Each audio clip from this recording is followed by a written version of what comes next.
we are in the workshop of Lippan Art, and students who have newly joined our university are being a part of this workshop.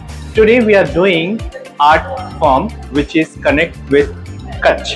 Yes, that is known as Lippan Art, which is from Kutch, Gujarat. This was basically a wall art form.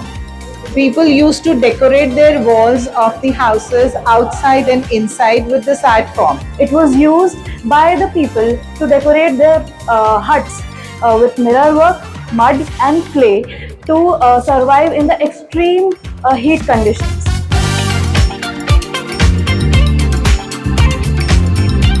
Good afternoon, my name is Samarth Joshi. I am from Mumbai and I've started a new chapter with Masters in Design, and today we have been doing Lippan Art. It's quite new, but the experiences are definitely great of learning something new.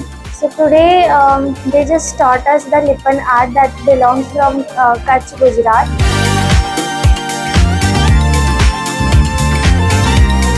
And I'm just excited for the next journey that is going to shape my career.